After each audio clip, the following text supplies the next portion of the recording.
ഒരു വഴിയായി വിടും ചന്ദ്ര. ദേഹത്തിലൊക്കെ ഭയങ്കര വേദന. അച്ഛനോടൊന്നും പറഞ്ഞേക്കല്ലേ. മുതലാളി, ചെറിയ മുതലാളി എത്തി.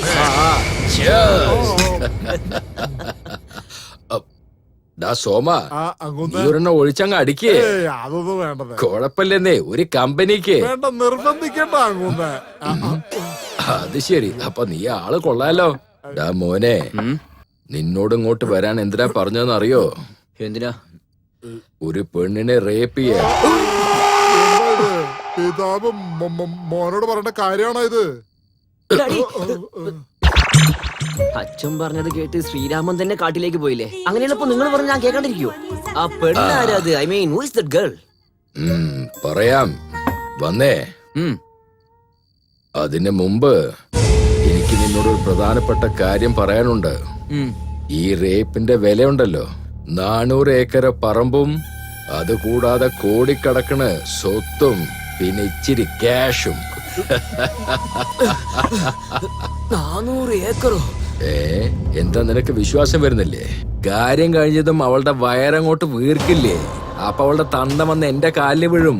അപ്പൊ ഞാൻ അവനോട്, ദാ നോക്ക്, നിന്റെ സ്വത്ത് മുഴുവനും എന്റെ പേരിൽ എഴുതുകയാണെങ്കിൽ എന്റെ മോൻ നിന്റെ മകളുടെ കയ്യും പിടിക്കും, കല്യാണം നടക്കുമെന്നങ്ങ് തെളിച്ച് പറയും. എന്തേ? ലോകത്തിൽ എന്റെ അപ്പനെ പോലൊരു അപ്പൻ വേറെ ഇല്ല. നിന്നെ പോലെ ഒരു മകനും ഉണ്ടാവില്ല. ഇങ്ങനത്തെ കുടുംബം ലോകത്തിൽ ഉണ്ടാവില്ല. ഡാഡി, ഞാൻ ഇപ്പൊ തന്നെ പോയി ആ പണി കഴിച്ചിട്ട് വരട്ടെ. അങ്ങനെ നീ അങ്ങ് ധൃതിപ്പെട്ടാലോ? എടാ മോനെ, ആദ്യം നീ റെഡിയാവ്. അവളുടെ അഡ്രസ്, അങ്ങോട്ട് എങ്ങനെ പോകണം, അവൾ എവിടെ കിടക്കും, എല്ലാം നമ്മുടെ സോമൻ എന്നോട് പറയും. അത് കേട്ടേച്ച് പോ. ഈ ദിവസങ്ങളൊക്കെ ഞാൻ കമ്മീഷന് വേണ്ടി വേല ചെയ്തു. എന്നാ ഇപ്പൊ എന്തൊക്കെയുണ്ട് വിശേഷം? സുഖമായിരിക്കുന്നു. ആരേത്? എനിക്ക് സുഖമാണ്. നിങ്ങൾക്ക് സുഖമാണോ? സുഖമായിരിക്കുന്നു. ഏതായി മുട്ടത്തല? ഇങ്ങോട്ട് നോക്കൂ വെങ്കടേഷ, നിങ്ങൾ രണ്ടുപേരും എന്ത് വേണമെങ്കിലും ഇവിടുന്ന് കഴിക്കാം. ഇല്ലേ, ഞാൻ കൊടുത്തോളാം. അയ്യോ, വളരെ സന്തോഷം. ആവശ്യമുള്ളത് വാങ്ങിച്ചു കഴിക്കാം. ഒരു മട്ടൻ ബിരിയാണി. ഞാൻ പിന്നെ ഓർഡർ ചെയ്യാം. ഇനി തൊട്ട് ആ മുട്ടത്തലേ വന്നാ നന്നായിട്ട് ബഹുമാനിക്കണം.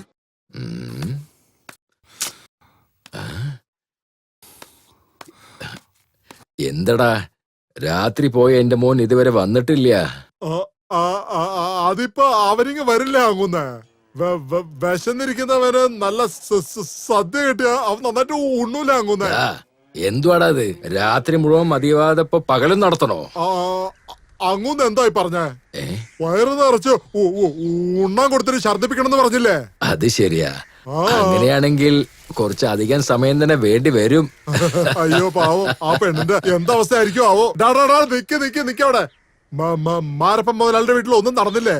ഒന്നും നടന്നില്ലല്ലോ. വീട്ടിൽ ആരൊക്കെ ഉണ്ട്? വീട്ടില് കൊച്ചമ്മ മാത്രമേ ഉണ്ടായിരുന്നുള്ളൂ. മുതലാളിയോ? മുതലാളി തോട്ടത്തിൽ പോയി. നന്ദിനിയോ? നന്ദിനിക്കുട്ടി വണ്ടി എടുത്തോണ്ട് പുറത്തു പോയി.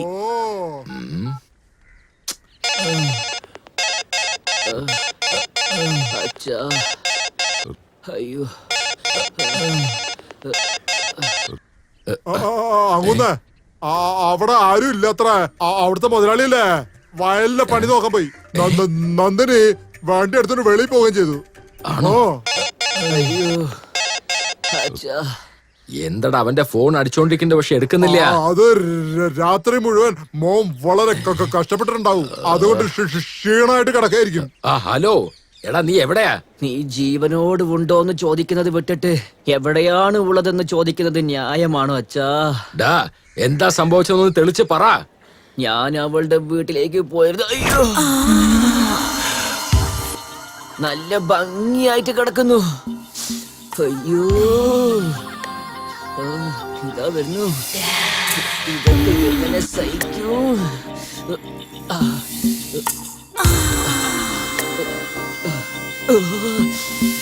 കൺട്രോൾ.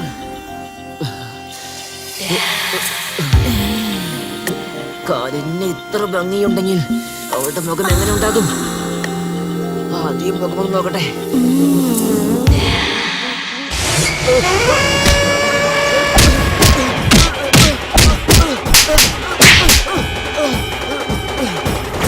അവളെ അടിച്ച ഓരോരടിയും വളരെ സ്ട്രോങ് ആയിരുന്നു. അപ്പൊ അന്നുണ്ടായത് ഞാനന്ന് നാട്ടിലേക്ക് വരുമ്പോ എന്റെ കൈകാല്, മൂക്ക്, വായു, മുഖം എല്ലാം തല്ലി തകർത്തത് ഈ പെണ്ണ് തന്നെയാണ് അച്ഛാ. അവൾ അടിക്ക് ട്രീറ്റ്മെന്റ് ചെയ്യാനായിട്ട് അച്ഛൻ ഇതുവരെ ഉണ്ടാക്കിയ പണവും ഇനി സമ്പാദിക്കാൻ പോകുന്ന പണവും ഇതൊന്നും തികയില്ല അച്ഛാ. ഞാൻ ചാവാൻ പോവാ. നീ സത്യമായിട്ട് നരസിംഹനെ കൊല്ലൂലോ? ഞാൻ കൊന്നോളാം. ഇല്ല, നീ നീ വിഷമിക്കണ്ട. കൊല്ലില്ല. നീ അവനെ കൊല്ലില്ല. എടാ, പറയുന്നത്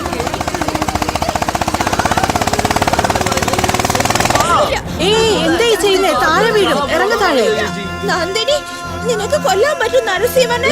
നോക്ക്, നരസിംഹനെ ഞാൻ കൊല്ലാം, നീ താഴെ ഇറങ്ങി വാ. സത്യമായിട്ട് ഞാനല്ലേ പറയുന്നത്, ഞാൻ അയാളെ കൊല്ലാം, നീ താഴെ ഇറങ്ങി വാ. കൊല്ലാന്ന് പറഞ്ഞാ ഞാൻ ഇറങ്ങും. ഞാൻ പറയുന്നത് കേക്ക്, നീ വാ. കൊല്ലണം.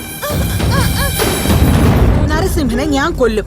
എടി നന്ദിനി, ഈ ഒരു പെണ്ണാണോ അതോ വല്ല രാക്ഷസിയാണോ? എന്തിനാ എന്റെ മോനെ എന്നെ തല്ലിയത്? നീ അവൻ അച്ഛനാണോ അതോ മാമനാണോ? നീ തന്നെ മോനെ ഒരു പെണ്ണിന്റെ അടുത്തേക്ക് അയക്കുന്നോ? ഏയ്, ആരാടി നീ? എന്തിനാ ചിരിക്കുന്ന? മറ്റുള്ളവരെ പറ്റിച്ച് ജീവിക്കണമെന്ന് കരുതുന്ന എല്ലാവരും വളരെ മോശം ആളുകളാണ്. എന്തോ നീ എന്താ അപ്പൊ വല്ല സത്യവതിയാണോ? ജനിച്ചത് ഒരുത്തനാണെങ്കിൽ അച്ഛാന്ന് വിളിക്കുന്നത് വേറെ ഒരുത്തനെ. ഇതൊക്കെ ആ കുടുംബത്തിനെ സ്വത്ത് അടിച്ചു മാറ്റാൻ വേണ്ടി ചെയ്യുന്നല്ലേ അല്ലേ? ഡ്യൂപ്ലിക്കേറ്റ്. എന്താ പറഞ്ഞേ? ഡ്യൂപ്ലിക്കേറ്റ് ഡ്യൂപ്ലിക്കേറ്റ് ഡ്യൂപ്ലിക്കേറ്റ് ഡ്യൂപ്ലിക്കേറ്റ് നീ. യെസ്, ഞാൻ ഡ്യൂപ്ലിക്കേറ്റാ. ഞാൻ ഇവിടെ വന്നത് തന്നെ നിന്റെ മാമന്റെ 400 ഏക്കർ ഭൂമി, സ്വർണം, കോടിക്കണക്കിന് പൈസ അതെല്ലാം നിന്റെ കൺമുമ്പിൽ നിന്ന് എടുത്തിട്ട് പോവും മാമാ. എടി, അങ്ങനെ വല്ല വിചാരം ഉണ്ടെങ്കിൽ നിന്നെ ഞാൻ ഇവിടെ തന്നെ കൊന്ന് കുഴിച്ചു മൂടും. നീ എന്നെ കൊന്നു കുഴിച്ചു മൂടണമെങ്കിൽ ചെയ്യ്. എന്നാ നിന്റെ ശരീരത്തിൽ ഒന്നും ഉണ്ടാവില്ല. ബിൻലാദനെ പോലെ സമുദ്രത്തിൽ കലങ്ങിപ്പോവും. കർമ്മം ചെയ്യാൻ പോലും ആളില്ലാതെ നീ ഒരു അനാഥ ശവമായി മാറും. എന്നടി പറഞ്ഞ നിന്നെ ഞാൻ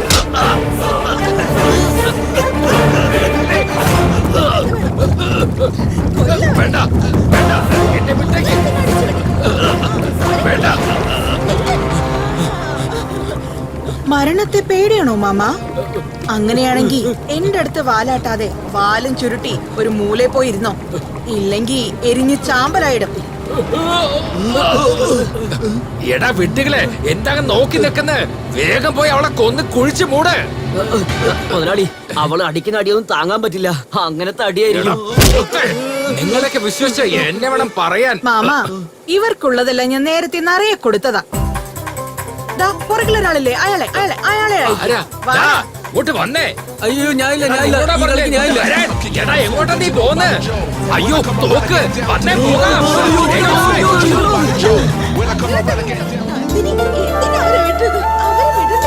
അവരെ വിടാൻ പാടില്ല അങ്ങനെ. ഞാൻ പറഞ്ഞതല്ലേ. ചേട്ടാ, ചാൻസി റാണി കണ്ടുപിടിക്കാൻ എളുപ്പമെന്നാ തോന്നുന്നു. പക്ഷേ ഈ ബുള്ളറ്റ് റാണി കണ്ടുപിടിക്കാൻ പറ്റുന്നില്ലല്ലോ. ചേട്ടാ, പറഞ്ഞപ്പോഴേക്കും ദേ അവള് പുറകിൽ വരുന്നു. സത്യം ഒന്നായി പറഞ്ഞേ. ഹലോ, വണ്ടി മാറ്റ്. ചേട്ടാ ചേട്ടാ ചേട്ടാ, ദേ അങ്ങോട്ടൊന്ന് നോക്ക് ചേട്ടാ. എവിടാടാ? തിരിഞ്ഞ് നോക്ക്. നമ്മൾ അവളെ തെരഞ്ഞുകൊണ്ട് നടക്കുമ്പോ അവള് തന്നെ നമ്മളെ തെരഞ്ഞു വന്നിരിക്കുന്നത് കണ്ടില്ലേ? ചേട്ടാ ചേട്ടാ, ദേ ഈ കണ്ണട ഇങ്ങോട്ട് വെച്ചേ. വേഗം വെക്കേ. കളർഫുൾ ആയി കാണണ ഈ കളറിലെ കണ്ണട വെക്കണ്ടേ? അവളെ കാണാൻ അടിപൊളി ഗ്ലാമറാടാ. ചേട്ടാ ചേട്ടാ, ഞാൻ പറയുന്നത് ശ്രദ്ധിച്ച് കേൾക്കണേ. വേഗം പറഞ്ഞു തുലക്കടാ. ചേട്ടാ ഇങ്ങോട്ട് വാ. ഇപ്പോഴാണ് ശരിക്കുള്ള സമയം വന്നിരിക്കുന്നത്. ചേട്ടൻ അങ്ങോട്ട് പോയി. എപ്പോ നോക്കിയാലും ആ ഒരു ചിന്തയുള്ളൂ. ഇങ്ങോട്ട് വാ. അവളുടെ അടുത്തേക്ക് പോയി നിങ്ങളുടെ മനസ്സിലുള്ളതൊക്കെ തുറന്ന് പറഞ്ഞേക്ക് ചേട്ടാ. വേണ്ടാടാ, എപ്പോഴും നമ്മുടെ മനസ്സിലുള്ള കാര്യം നമ്മൾ പുറത്തു പറയാൻ പാടില്ല.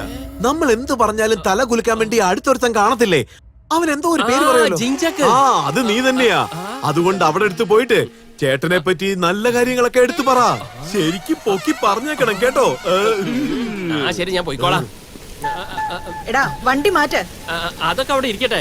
എന്റെ ചേട്ടന് നിങ്ങളോട് എന്തോ സംസാരിക്കണത്രേ. എന്ത് പറയാനാ? അത് പിന്നെ ചേട്ടന് പ്രേമാണത്രേ. ഈ ലോകത്തില് അതിനേക്കാൾ വലിയ വ്യാധി വേറൊന്നുമില്ല. പോ. പ്രശ്നം എന്താ? നിങ്ങളെ കാണാൻ നയൻതാരയെ പോലെ നല്ല ഗ്ലാമർ ഉണ്ട്. അതൊക്കെ പോട്ടെ, കാര്യം എന്താന്ന് പറ. ഇവ നിങ്ങളോടൊന്നും പറഞ്ഞില്ലേ? പറഞ്ഞതാ. പറഞ്ഞു. പ്രേമത്തിന്റെ അസുഖമല്ലേ? നിറം കറുപ്പായത് പ്രശ്നമല്ല. നിഴല് കറുപ്പാണ്, മുടി കറുപ്പാണ്, ശരീരത്തിലെ മറുകു പോലും കറുപ്പാ. എന്റെ ഭർത്താവാകാൻ വേണ്ട ബലങ്ങൾ, പണത്തിന്റെ ബലം, ആളുകളുടെ ബലം, അതുമാത്രമല്ല മനസ്സിലുള്ളത് പറയാനുള്ള ധൈര്യവും ആ അതിന് ദിവസം ജിമ്മിൽ പോകുന്നുണ്ടല്ലോ. വേസ്റ്റ്. ഞാൻ പറഞ്ഞതെല്ലാം ഉള്ളത് കമോൺ ഇവനിലാണ്. ഡേടാ, ഇങ്ങോട്ട് മാറാ. പക്ഷെ നിങ്ങളെ ലവ് ചെയ്യുന്നത് ഞാനാ, അത് മനസ്സിലാക്ക്. അതുകൊണ്ട് എന്താ കാര്യം? പറയാൻ തന്നെ ധൈര്യമില്ലെങ്കിൽ കല്യാണം കഴിക്കാൻ, കൂടെ കിടക്കാൻ, കുട്ടിയെ ഉണ്ടാക്കാൻ അവനെയാണോ അയക്കുക? This is wrong.